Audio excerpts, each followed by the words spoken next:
Hi అండి అందరికీ. Today's topic వచ్చి Lev Vygotsky socio cultural theory. So according to him, so ఇక్కడ ఈ concept language development facilitates cognitive development.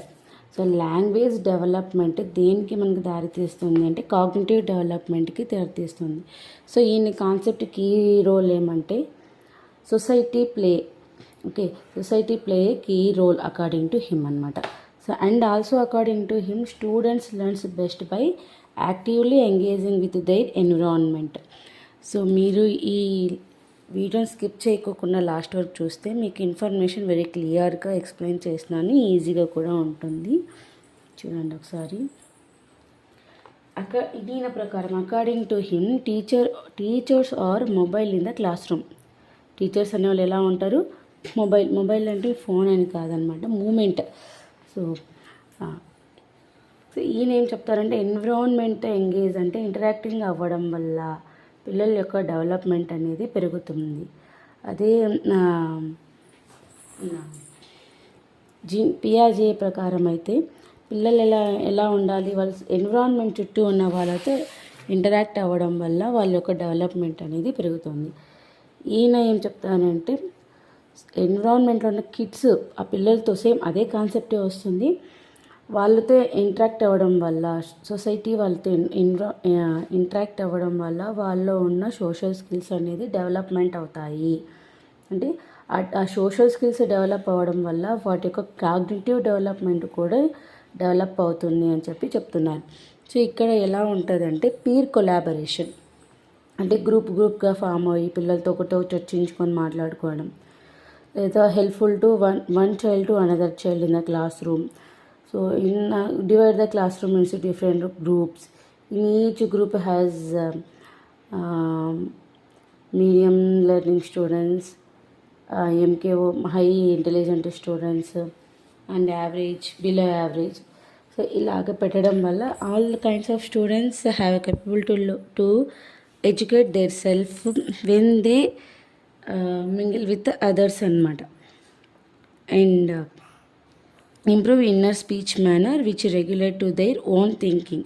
So ఇలా ఒకరితో చర్చించుకొని డిస్కస్ చేసుకొని చదువుకోవడం వల్ల వాళ్ళలో ఉన్న ఇన్నర్ స్పీచ్ అనేది ఇంప్రూవ్ అవుతుంది. దానివల్ల ఏమంటే ఓన్గా థింకింగ్ కెపాసిటీ ఆటోమేటిక్గా కిడ్స్లో డెవలప్ అవుతుంది. సో ఈయన రాసిన 2 బుక్స్ ఏమంటే thoughtful language and psychology of art. So who are wrote this book అని చెప్పిస్తారు. Thoughtful language and psychology of art books are written by Lev Vygotsky. According to him 3 stages of learning. అదే మన cognitive development by Jean పియాజే. According to him the development is divided into 4 categories. But according to the Lev Vygotsky, the development is divided into 3 stages. One is zone proximal development, scaffolding and language. So అక్కడ ఎలా ఉండేది అంటే key points ఏవి? Schemas, assimilation, accommodation and equilibrization. ఈ 4 parts అక్కడ key కాన్సెప్ట్స్గా ఉండేవి. 30 stages వచ్చి sensory stage, pre operational stage, concrete stage and abstract thinking, formational stage. ఈ 4 స్టేజెస్ ఉండేవి ఇక్కడ పియాజేలో కోఆర్డినేట్ డెవలప్మెంట్లో. బట్ వైగాట్స్కి ప్రకారం అయితే లెర్నింగ్ స్టేజెస్ వచ్చి 3 టైప్స్ ఉన్నాయి. స్టేజెస్ ఏమంటే zone of proximal development, scaffolding, language. These 3 are the stages of Lev Vygotsky. So what is zone of proximal development? The gap between what a learner can do completely on their own and they can achieve with the guidance and support or from MKO. So ఇక్కడ ఏమంటే the gap between the learner can do completely on their own. So వాళ్ళు స్వతహాగా వాళ్ళు ఏం నేర్చుకుంటారు అంటే actual development ఏం నేర్చుకుంటారు అంటే వాళ్ళ యొక్క ఇండిపెండెంట్ లెవెల్ అంటే వాళ్ళు స్వతహాగా ఏం నేర్చుకోగలరు దాన్ని, and what they can achieve with guidance and support are from MKO. MKO means more knowledgeable other. అంటే వాళ్ళు ఓన్గా ఏం నేర్చుకోగలుగుతారు, దానికి ఇంకొకరు హెల్ప్ సపోర్ట్ ఉంది అంటే, ఇంకొకరి గైడెన్స్ కానీ సపోర్ట్ కానీ, so more knowledgeable from other person, అంటే మనకన్నా నాలెడ్జ్ ఎక్కువ ఉన్న వాళ్ళతో మనం మాట్లాడడం కానీ, లేదంటే వాళ్ళ యొక్క సపోర్ట్ తీసుకోవడం కానీ, లేదంటే టీచర్స్, లేదంటే గైడర్స్, మనం పెద్దవాళ్ళు ఎవరైనా వాళ్ళ యొక్క గైడెన్స్తో మనం నేర్చుకోవడం, అలాగా ఉంటే దాన్ని ఏం చెప్తాము అంటే zone of proximal development. For example మనమే ఉన్నాం. సో స్టార్టింగ్ మన డిఎస్సికి కానీ టెట్కి కానీ ఎలా చదువుకోవాలో మనకు తెలీదు. ఏదో రాసేస్తాం, ఫస్ట్ టైం కదా బుక్స్ అవి ఇవి తీసుకుందాం అని చెప్పి ఏదో సిలబస్ ప్రకారం చదువుకొని పోతాం. బట్ క్వశ్చన్స్ ఎలాగ అర్థమవుతాయి మనకు తెలియదు. అప్పుడు ఏం చేస్తాం, ఇలాగ వీడియోస్ చేయడం కానీ, లేదంటే మనకన్నా ఎల్డర్స్తో ఒకసారి మాట్లాడడం కానీ మనం చేస్తాం. సో అప్పుడు ఆటోమేటిక్గా ఏమవుతుంది, ఒక క్వశ్చన్ ఎలాగ ప్రిపేర్ అవ్వాలో ఒక ప్రిలిమినరీ ఇన్ఫర్మేషన్, ఒక గైడెన్స్ అనేది మనకు లభిస్తుంది అనమాట. వాళ్ళతో చర్చించడం కానీ, నేను ఇలా అప్లై చేసిన ఎలాగ ప్రిపేర్ అవ్వాలా అంటే వాళ్ళకి సజెషన్స్ మనం తీసుకుంటాం. అది మనకి జోన్ ఆఫ్ ప్రాక్సిమల్ డెవలప్మెంట్ అంటాం. అంటే వాళ్ళతో మనం డిస్కస్ చేయడం వల్ల ఈజీగా మనకు ఆ సబ్జెక్ట్ అనేది ఈజీ అనిపిస్తుంది. సో మనం ఇంకొంచెం బాగా చదవగలం. క్వశ్చన్ అర్థం చేసుకునే కెపాసిటీ ఆటోమేటిక్గా అన్నీ కూడా మనకు డెవలప్ అవుతాయి. That is learning develops better in this zone with a good supporter.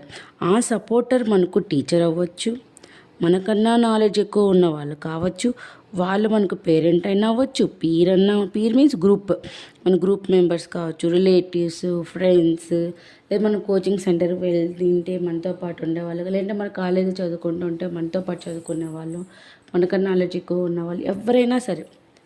Okay, వాళ్ళని మనం ఇక్కడ ఏం చెప్తామంటే మోర్ నాలెడ్జ్ అదర్.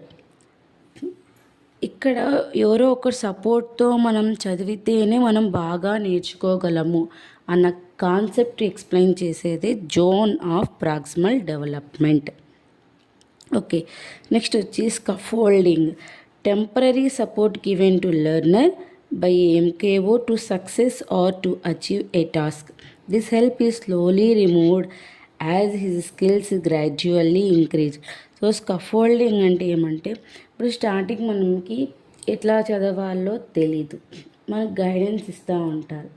సో మనకు గైడెన్స్ ఇచ్చినప్పుడు వాళ్ళని మనం వాళ్ళు చెప్పిన విధానం మనం రిసీవ్ చేసుకున్నాం అనుకో, ఆటోమేటిక్గా ఎలా చదవాలి అనేది మనం చదువుతూ ఉంటాం.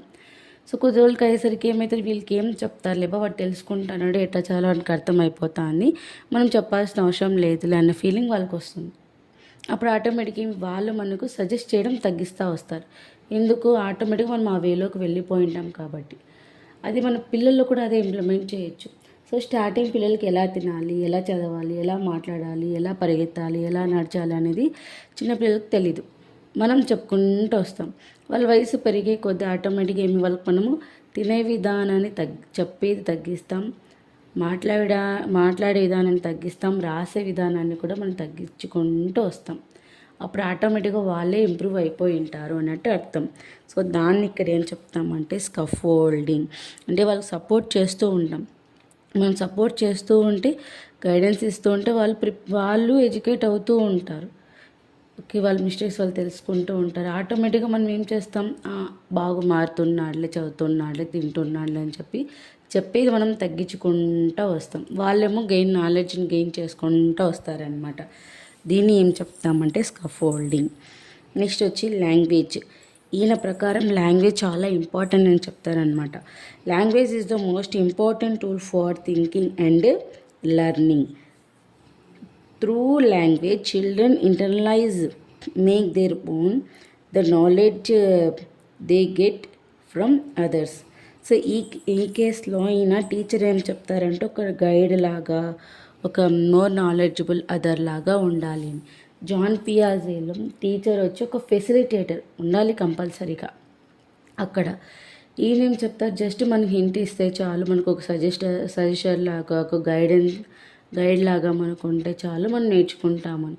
ఇది మనం ఎక్కడ అప్లై చేయొచ్చు అంటే ఎగ్జామ్స్ మూమెంట్లో పిల్లలకి మన అవసరం చాలా తక్కువగా ఉంటుంది. ఎందుకు, ఆల్మోస్ట్ అన్నీ నేర్పించుకుంటూ వచ్చి ఉంటాం కాబట్టి ఆ ఎగ్జామ్ మూమెంట్లో వాళ్ళకి డౌట్స్ మాత్రం మనం క్లారిఫై చేసుకుంటూ వస్తాం. ఇలా రాయండి, అలా రాయండి అని చెప్తాం. లేదు మనకు డిగ్రీ, పీజీ ఆ స్టేజ్లో మనకు ప్రొఫెసర్స్ అండ్ లెక్చరర్స్ మనకు ఇన్ఫర్మేషన్ తగ్గిస్తారు, మనల్ని నేర్చుకోమని చెప్పుకుంటూ వస్తారు. సో అట్లా అన్నమాట ఇక్కడ కూడా. ఇంకా లాంగ్వేజ్ అనేది సుపీరియర్ ప్లేస్ ఇక్కడ ప్లే చేస్తుంది. అది ఉంటేనే మనం ఆటోమేటిక్గా ఇతరులతో మనం కాంటాక్ట్ అవుతాము, కమ్యూనికేట్ అవుతాము, నాలెడ్జ్ ఒకరితో షేర్ చేసుకోగలుగుతాము అని చెప్పి ఈయన చెప్తారనమాట. సో ఇది లైవ్ గాడ్స్కి. ఓకే, మీకు నచ్చిందంటే షేర్, సబ్స్క్రైబ్. అండ్ ఇది కాకుండా కాన్సెప్ట్ వేరే ఏమైనా కావాలన్నా, లేకుంటే నేను మీకు ఎక్స్ప్లెయిన్ చేసేదాన్ని ఏమన్నా కొంచెం వేరేలాగా ఉండాలన్నా కూడా మీరు కామెంట్ చేయండి. Thank you.